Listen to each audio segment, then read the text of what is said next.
할렐루야. 하나님의 큰 은혜가 오늘도 함께한 우리 성도들에게 가득하기를 주님의 이름으로 축원합니다. 영국의 역사학자 에드워드 헨리 카가 있습니다. 그가 그의 저서에서 한 말 가운데 이런 얘기를 합니다. 역사에 관한 얘기인데, 역사는 과거와 현재의 끊임없는 대화다, 그런 말을 했습니다. 과거의 역사가 시간의 파도를 타고 현재에 이른 것이고, 현재의 역사가 다시 시간의 파도를 일으키며 미래에 도달하게 된다는 거죠. 과거의 역사가 없는 오늘이 없기 때문에 우리는 역사를 통해서 오늘을 교훈 삼고 또 미래를 준비하기도 하는 것입니다. 그걸 우리는 인생의 지혜라고 하는 거예요. 그래서 우리가 인생을 오래 산 사람에게는 항상 무언가 들을 얘기가 있고 또 배울 것이 있는 것입니다. 우리가 일반적으로 사람들은 이렇게 생각합니다. 어떤 사회적으로 크게 성공한 사람만이 들을 것이 있다라고 생각하는데 아니에요. 정말 실패한 사람에게도 들을 게 있습니다. 왜냐하면 내가 이렇게 했더니 처절하게 실패를 했더라. 그래서 우리 인생은 항상 마음의 문제예요. 무엇이든지 듣고자 하면 들을 게 있고 배우고자 하면 배울 게 있는 거죠. 우리가 역사를 돌아다 보는 이유도 바로 그런 겁니다. 우리가 역사 속에서도 미래를 향한 무언가를 깨달음이 있고 배움이 있는 거죠. 그런데 중요한 것은 아담의 범죄 이후에 인간의 죄악된 역사는 반복되어지고 있다는 사실입니다. 어느 시대나 인간의 범죄는 여전히 있습니다. 여러분, 어느 시대나 아무리 풍요로운 시대여도 빈곤한 자는 있고요. 아무리 어느 시대나 선한 사람이 많아도 거기는 악한 자도 있는 거예요. 그래서 우리 인간의 역사는 하얀 사건과 검은 사건이 항상 공존을 합니다. 물론 우리의 눈에는 검은 사건이 더 많이 드러나기 때문이죠. 여러분, 우리가 이렇게 언론이나 방송을 통해서 들려지는 모든 뉴스, 새로운 소식은 검은 이야기가 더 많잖아요. 왜 그럴까요? 사람들이 하얀 이야기는 별로 식상해 하는 것 같아요. 검은 이야기를 해야 막 충격을 받거든요. 그런데 어느 시대나 검은 사건들은 다 있는 거죠. 우리가 성경을 보더라도 그러잖아요. 구약의 역사를 보면 항상 이스라엘 백성들이 신앙적이지 않았잖아요.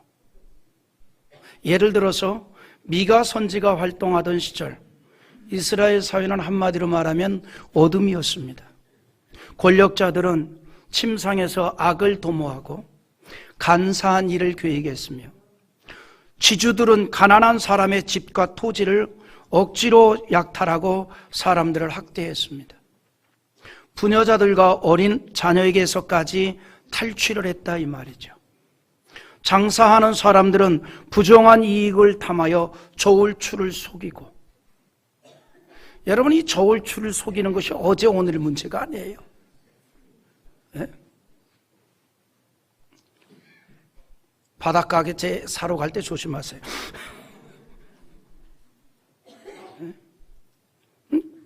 미가 선지 시대에도 있었단 말이죠. 거짓말을 방먹듯 하여 부를 축적했습니다. 착한 사람이 세상에서 끊어지고 정직한 자가 없어지고 형제에게 올무를 씌우고 재판하는 사람은 뇌물을 요구하고 힘을 가진 사람들은 사욕으로 한패가 되었습니다. 이웃이 서로 의지할 수가 없었고 부자가 서로 신뢰할 수가 없으며 고륙의 친척이 서로 멸시하며 헛뜯는 세대였습니다. 미가 선지 시대에는 이렇게 어두운 세상이었지만 제사장은 삭을 위하여 교훈하고 선지자는 도를 위하여 점치면서 악을 행하는 자들에게 오히려 여호와께서 우리 중에 계시니 재앙이 우리에게 임하지 않는다라고 하면서 평안하다 평안하다 하면서 거짓으로 위안을 하였습니다. 거짓 위안. 여러분, 곧 죽을 병에 걸린 환자를 곧 수술을 해야 되는데 닥터가 괜찮습니다 괜찮습니다 하면 그 닥터는 참 나쁜 닥터예요. 당장에 수술할 자는 수술을 해야죠.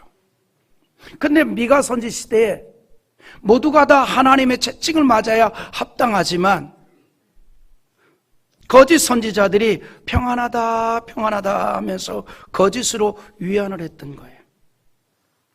미가 선지가 활동을 하던 이스라엘은 권력자로부터 백성들에게까지 온통 부패하여 자정 능력이 상실된 사회가 됐습니다.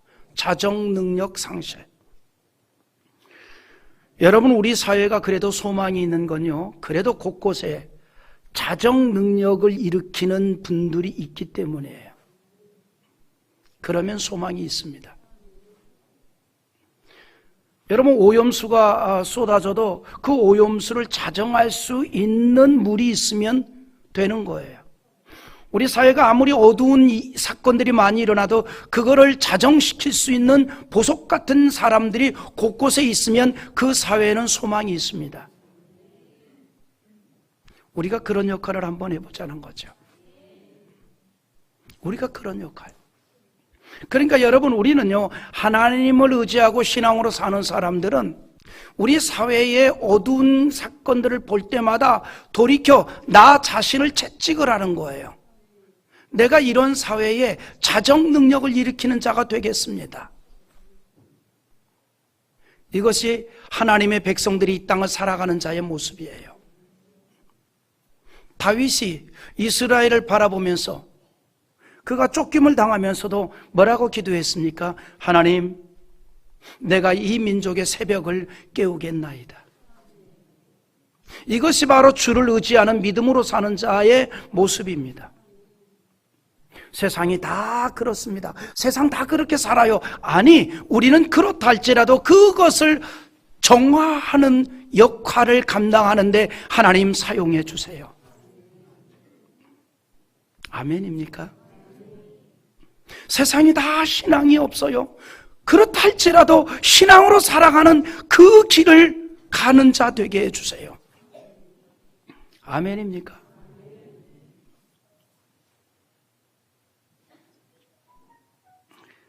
사람이요, 어떤 한 분야에 한 30년, 40년 있다 보면 고루해질 수 있어요. 고루해질 수 있어요. 이건 목회자들도 마찬가지입니다.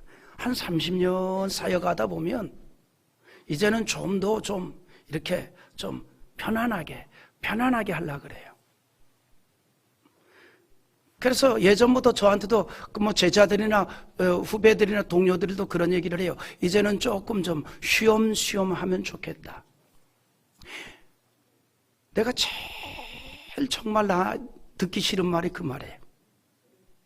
어차피 천국 가면 영원히 쉴 텐데 기회를 주었는데 뭘 쉬엄쉬엄입니까? 최선을 다해보는 거지. 최선을 다해보는 거지. 우리가 항상 주를 의지하는 사람들은요, 긍정 아이콘을 만들어 가야 돼요. 어두운 세상을 보면서 그래 다 그런 거야, 이렇게 사는 거야가 아니라 그래도 나는 신앙으로 가겠나이다. 하나님 나를 좀 붙잡아 주옵소서. 그거예요. 마가 선지가 활동하던 시절 이스라엘은 말씀드린 대로 온통 부패하여 자정 능력을 상실한 사회였습니다. 아무도 치유의 묘안을 내놓지 못하는 거예요. 아무도 이렇다 할 바른 길을 보여주지 못하고 있었습니다. 이스라엘은 부패함으로 인하여 하나님의 은총은 떠나가고, 그때 미가 선지가 하나님께 나가는 길, 하나님이 요구하는 길이 무엇인가를 제시해 주었는데, 신앙적인 시각으로 본다면 이스라엘은 미래에 대한 희망이 없어 보였고 사방이 다 막혀 있습니다. 그렇기 때문에 미가 선지는 더욱 하나님을 제대로 만나야 한다라고 역설적으로 외쳤습니다. 하나님을 제대로 경배해야만이 선민 이스라엘이 희망이 있고 미래가 있다는 것을 외쳤습니다. 의를 따르라 하였고 오직 공의를 행하라 하였습니다. 의를 말하지 말고 의를 행하는 자가 되라는 거예요. 잠언 14장 34절에 공의는 나라를 영화롭게 하고 죄는 백성을 욕되게 하느니라 그랬습니다. 여러분, 아무리 나라 경제가 어려울지라도 공직자들과 백성들이 공의로운 삶을 추구하면 그 나라는 반드시 번영을 하게 되어 있습니다. 하나님의 약속입니다. 국가가 이제 법을 만들고 또 국회가 법을 개정할 때가 있습니다. 여러분, 그러나 기억하십시오. 아무리 법을 잘 만들고 사회적인 합의문을 만들었을지라도 그것을 지켜야 할 사람들의 마음이 공의롭지 못하면 아무 소용이 없습니다. 법 조문이 중요한 게 아니에요. 사회적 합의문이 중요한 게 아니에요. 그거를 대하는 국민의 마음이 중요한 거죠. 아무리 법 조문이 완벽하면 뭐합니까? 여러분, 그래서 보면은요, 세칙이 너무나 조밀하게 자세히 만들어진, 시행세칙이 세밀하게 만들어진 자법을 지닌 나라치고 백성들이 법을 잘 안 지켜요. 중요한 건 마음이기 때문에. 마음. 허술한 법조문이라 할지라도 공의로운 마음을 가진 사람들이 있는 사회는 미래의 소망이 있습니다. 그래서 성문화된 법조문보다 더욱 중요한 것은 양심의 법입니다.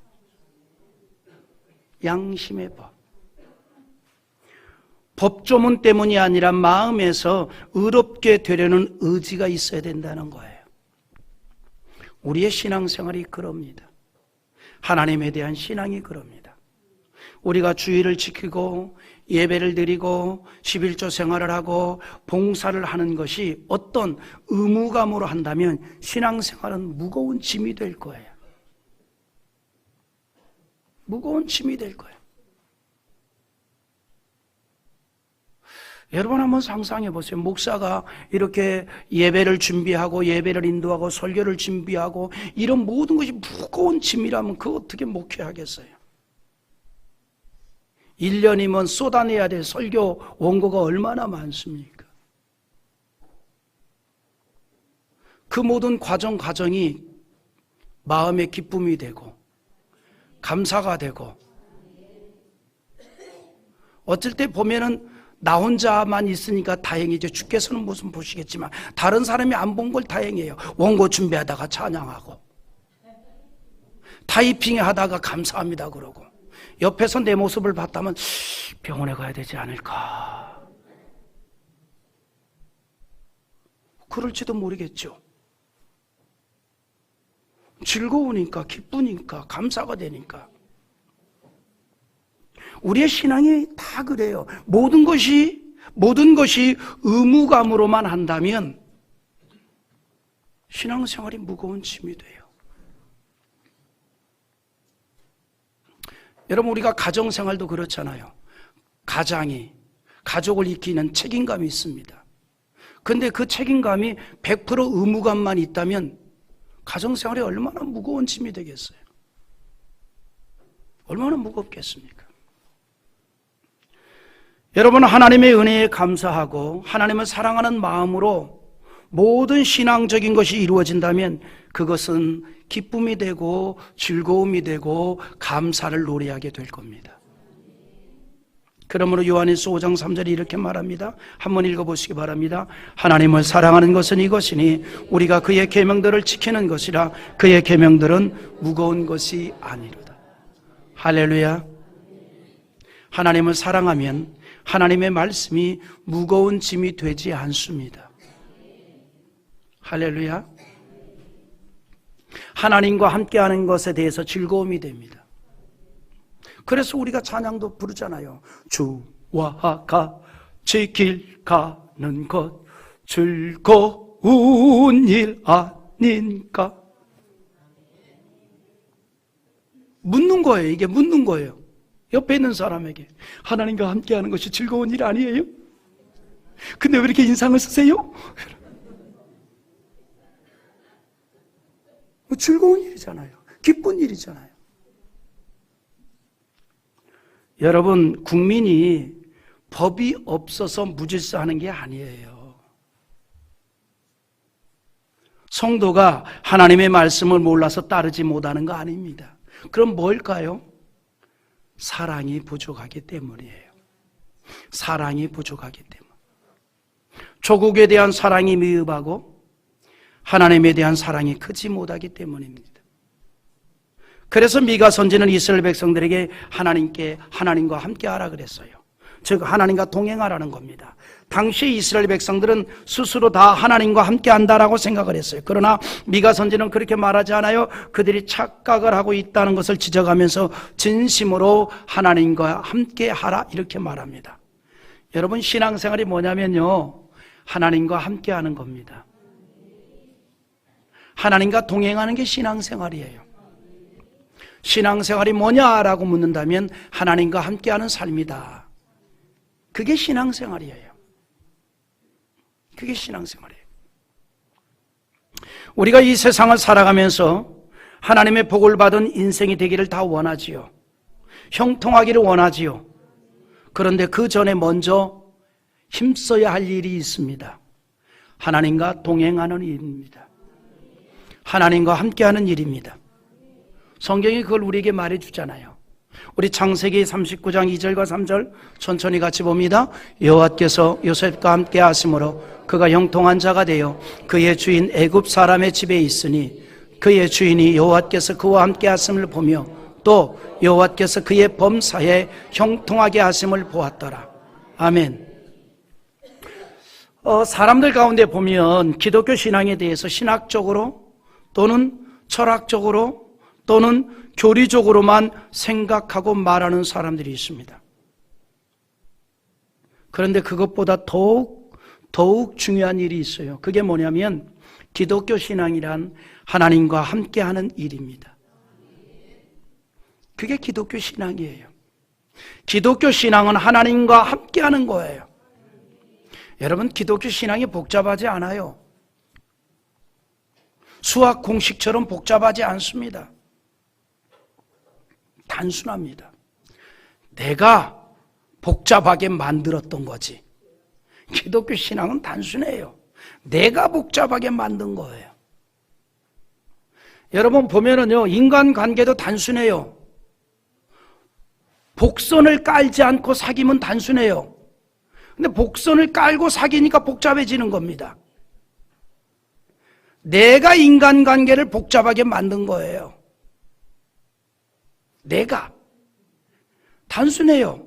그냥 만날 일 있으면 만나고, 바쁘면 못 만나고, 밥 먹을 일 있으면 먹고, 커피 마실 일 있으면 마시고,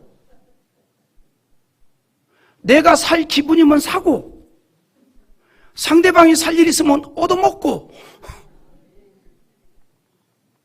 그걸 복잡하게 내 마음이 만드니까 인간관계도 복잡해지는 거예요. 기독교 신앙도 마찬가지입니다. 기독교 신앙은 단순한 거예요. 내가 복잡하게 만드는 거죠. 한마디로 기독교 신앙이란 하나님과 동행하는 거예요. 하나님과 함께하는 거예요. 그래서 우리가 날마다 묻는 게 이런 질문입니다. 주께서 함께하고 계시는가? 사업을 해도 주께서 함께하고 계시는가? 직장 생활을 해도 주께서 함께하고 계시는가? 내가 무슨 일을 해도 주께서 함께하고 계시는가? 그래서 하나님과 동행했다는 말은 다른 말로 믿음으로 살았다는 말입니다. 이 말을 바꿔서 말하면 내가 믿음으로 살았다 이 말은 하나님과 동행했다 이 말이에요. 하나님과 동행하는 사람만이 믿음 있는 사람이라는 것을 말해줍니다. 믿음이 없이는 하나님과 동행할 수가 없어요. 그래서 하나님께서 가장 기뻐하는 사람은 믿음으로 사는 사람입니다. 주를 믿는 믿음으로 사는 사람. 여러분, 인간관계도 오래가는 인간관계는 뭐예요? 서로 믿어주는 거 아니에요? 그래야 오래가잖아요. 서로 믿어주는 거.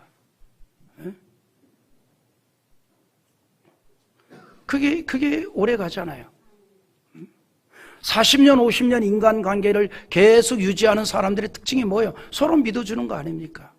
복선을 깔지 아니하고 서로 편안하게 안부 전화하고 기회 되면 만나고 그래 오래 가잖아요.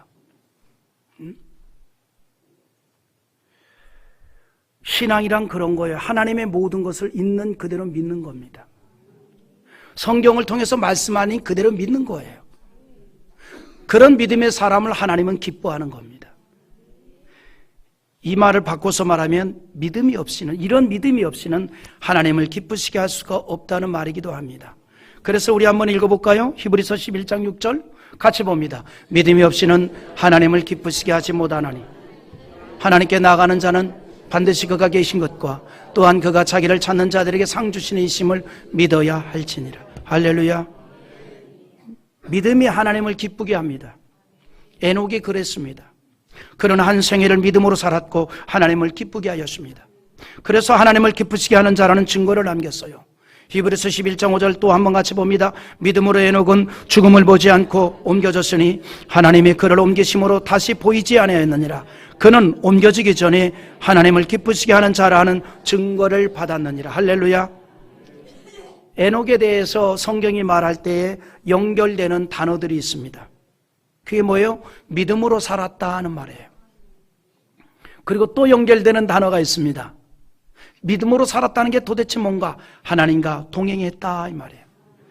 그래서 에녹을 얘기할 때에 두 가지 단어예요. 믿음과 동행입니다.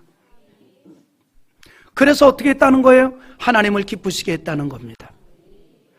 하나님과 동행했다는 말은 히브리적 표현이고 하나님을 기쁘게 했다는 말은 헬라적 표현입니다. 하나님과 동행하는 사람은 하나님을 기쁘시게 하는 사람이고 하나님을 기쁘시게 하는 사람은 하나님과 동행하는 사람입니다. 신앙생활이라는 이처럼 하나님과 동행하는 것이고 하나님을 기쁘게 하는 삶을 살아가는 것입니다. 하나님과 동행하라는 말이 우리 인간 편에서 한 말이라면 동일한 의미가 하나님 편에서는 임마누엘입니다. 하나님이 우리와 함께 하신다는 말입니다. 믿음으로 사는 사람에게 하나님께서 함께하는 줄 믿으시기 바랍니다. 그리고 하나님과 함께하는 인생을 축복하여서 형통하게 하십니다. 구약 성경의 모든 역사는 그 같은 임마누엘의 은총을 보여주고 있습니다. 하나님께서 개인에게 함께 하실 때 그 인생이 형통하였고 민족에게 함께 하실 때 민족이 번성했습니다. 이처럼 이스라엘 민족이나 개인에게 하나님이 함께 하심으로 앞길이 열렸다는 사실이죠. 그 같은 역사를 실증으로 보여주신 분이 육신을 입고 이 땅에 오신 예수님이십니다. 예수님이 누굽니까? 보이지 아니하시는 하나님의 실존입니다. 그래서 예수를 본 자는 하나님을 본 자다라고 한 거예요. 그러므로 9절에 우리 앞서 9절에 보면 이런 말씀이 있어요. 같이 봅니다. 예수께서 이르시되 빌립아 내가 이렇게 오래 너희와 함께 있을 때 너가 나를 알지 못하느냐? 나를 본 자는 아버지를 보았거늘 어찌하여 아버지를 보이라 하느냐? 성자 예수님께서 하나님과 함께하는 자에 대한 은총을 현실적으로 보여주었습니다. 다시 말해서 제자들과 함께 하신 예수님의 3년의 공생에는 주님과 함께하는 인생이 받는 은총에 대해 증거해 주신 기간이라는 겁니다. 예수님과 함께할 때 하나님의 한 분이신 그리고 보여주신 하나님의 실존이 되신 그 예수님과 함께할 때 제자들에게는 염려할 게 없었어요. 그런데 본문에 보면 그 예수님이 이제 제자들의 곁을 떠난답니다. 그 말을 할 때 제자들은 걱정과 염려에 빠졌습니다. 이러한 제자들에게 예수님께서 근심하지 말라라고 위로하면서 보혜사 성령을 보내어 예수님을 대신하도록 하시겠다는 거예요. 16절 한번 읽어보겠습니다. 내가 아버지께 구하겠으니 그가 또 다른 보혜사를 너희에게 주사 영원토록 너희와 함께 있게 하리니. 또 다른 보혜사라고 말씀합니다. 이 말은 이미 보혜사가 있었다는 말이에요. 그 이미 계신 보혜사가 바로 예수님입니다. 그분이 제자들 곁에서 친히 도와주시고 힘을 주시고 위로해 주었습니다. 그런데 그분이 이제 떠나가신답니다. 사랑하는 제자들을 모두 이 땅에 남겨두시고 가신다는 거예요. 그래서 예수님은 또 다른 보혜사를 보내어 그들의 부족함도 채우고 지켜주실 것을 약속한 겁니다. 그 다른 보혜사가 오순절에 임재하신 성령입니다. 예수님은 그들의 곁에서 일하시지만 성령은 이제 그들의 심령 속에서 일하시는 거예요. 보혜사라는 이 단어가 강하게 하다는 말과 곁에 서서라는 말의 복합어입니다. 다시 말해서 우리 가운데 오셔서 우리를 강하게 하신다는 거예요. 영적으로, 신앙적으로 강하게 한다는 겁니다.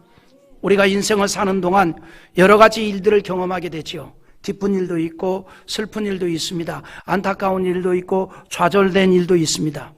그것이 단순한 육체의 문제일 수도 있고 신앙의 문제일 수도 있습니다. 그런데 성령 보혜사께서 우리와 함께 하심으로 모든 복잡한 인생의 문제를 대체해 갈 수 있도록 힘을 주신다는 거예요.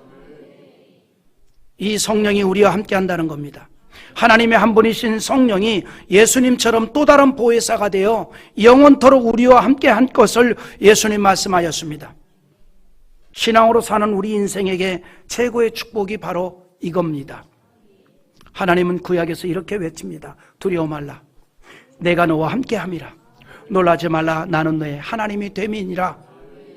신약에서 예수님은 이렇게 약속합니다. 세상 끝날까지 항상 너희와 함께 하리라. 그 모든 일이 성령이 우리에게 임재하심으로 또 다른 보혜사가 되어서 이루어진다는 거예요. 성령 우리의 삶에 함께 하시면서 우리에게 어려운 인생의 문제를 대처해 나가도록 한다는 겁니다. 성령님이 오셔서 우리와 같이 우리의 새로운 보혜사가 되시고 또한 모든 것을 알게 하시고 생각나게 하시는 줄 믿습니다. 우리 26절 한번 같이 봅니다. 보혜사 곧 아버지께서 내 이름으로 보내실 성령 그가 너에게 모든 것을 가르치고 내가 너에게 말한 모든 것을 생각나게 하리라. 할렐루야.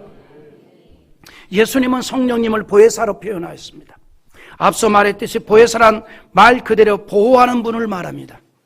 지금까지 예수님께서 제자들을 보호하듯이 성령님이 오셔서 제자들을 보호해 주셨다는 거예요. 그러므로 예수님은 성령님을 보혜사로 표현하였습니다. 그런데 보혜사 성령께서 오시면 지금까지 예수님께서 말씀하시고 가르치신 모든 것을 깨닫게 하고 알게 하고 확신하고 믿게 한다는 거예요. 그래서 보혜사 성령이 오시면 변화의 역사가 이루어진다는 겁니다. 예수님의 말씀처럼 오순절에 그래서 성령을 받은 제자들에게 변화의 역사가 일어났습니다. 예수님에 대해서 확실한 깨달음이 생겼어요. 예수님께 부름받은 제자들은 성령님을 통해서 지금까지 예수님이 가르치신 것에 대하여 완전한 깨달음을 얻게 되었고 하나님의 뜻을 세상에 능력 있게 증거하는 전도자들이 되었습니다. 예수님 말씀하신 성령이 가르친다는 말씀이 그대로 이루어졌던 거예요. 여러분 기억하십시오. 성령을 통하지 않는 지식은 종교적인 지식일 뿐입니다. 이러한 지식은 하나님의 깊은 것을 알 수도 없고 체험할 수도 없습니다. 할렐루야. 이런 소중한 말씀을 우리 어린이들과 청소년들이 매주일마다 설교 노트를 통해서 받아 적고 있습니다. 그래서 자기의 신앙에 유익도 되지만 또 이렇게 상급도 주고 달란트도 주고 보상도 하고 격려도 합니다. 오늘은 조금 졸기도 합니다. 그것도 인생의 리듬이에요. 사람이 초롱초롱할 때도 있지만 멍해질 때도 있잖아요. 우리가 매번 예배 때마다 이렇게 눈을 뜨고 예배를 드릴 수는 없어요. 가끔은 감고도 드리는 거죠. 우리가 여러분 보혜사 성령이 임재하면 성경에 대해서 우리가 바른 지식이 이루어집니다. 계시된 하나님의 성경은 오직 성령의 역사를 통해서만이 바르게 알 수가 있고 깨달을 수가 있습니다. 성령이 역사하지 않는다면 신앙은 마치 화석화된 신앙이 되어서 생명 없는 신앙이 될 겁니다. 그러므로 성령께서 성도에게 가르치신 본질적인 지식이야말로 하나님의 자녀로 바로 세우게 합니다. 성령은 우리를 하나님의 자녀로 바르게 세울 뿐만 아니라 우리가 어려울 때에 주를 바라보게 합니다. 우리가 문제를 당할 때 그 문제만을 본다면 그 사람은 반드시 패배합니다. 그러나 우리가 문제만을 보지 아니하고 하나님을 바라보고 의지한다면 승리하게 될 것입니다. 복음을 증거하다가 돌에 맞아 순교를 했던 스데반은 그 고통의 순간에 성령으로 충만하여 하나님의 영광을 보았어요. 그를 향해 던져지는 돌멩이를 본 것이 아니라 하나님 우편에 계신 주님을 보았습니다. 그는 순교를 당하는 고통의 순간에 하나님의 영광을 보았기에 돌에 맞아 죽어가면서도 기쁨과 감사를 외치며 순교할 수가 있었고 기독교 역사에 매우 귀한 교훈을 남겼습니다.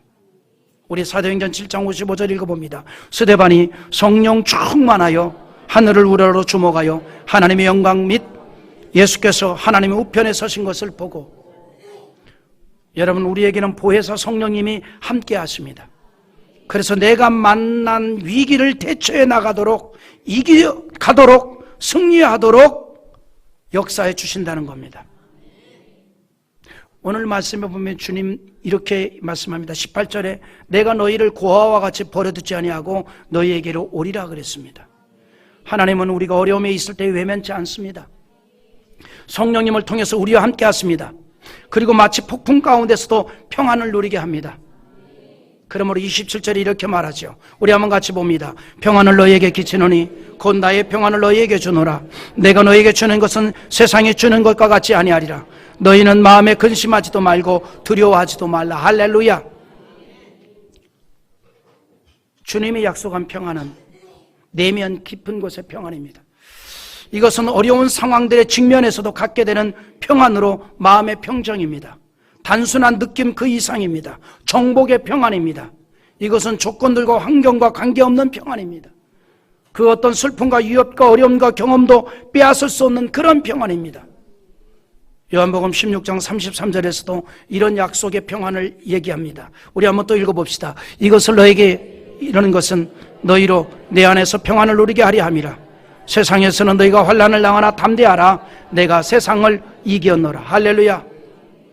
보혜사 성령으로 충만한 사람은 여러분 그래서 어떤 절망적 상황에서도 평안하게 됩니다. 하나님이 함께한 요셉이 누렸던 그 평안을 누리게 된다는 거예요. 성령으로 충만한 신앙은 그래서 고난 가운데서도 오히려 기쁨으로 찬양을 합니다. 승리를 쟁취하게 된다는 거죠. 우리를 구원으로 인도하시고 하나님의 사람으로 살아가게 하시는 성령이 우리 안에 임재하시면 예수 그리스도의 능력이 우리의 삶을 통해서 나타나게 된다는 사실입니다. 그래서 우리가 신앙생활은 하나님의 영으로 하는 거예요. 성령 충만함으로 하는 겁니다. 우리 모두가 하나님의 영으로 충만한 가운데 산신앙의 사람들이 되기를 주님의 이름으로 축원합니다.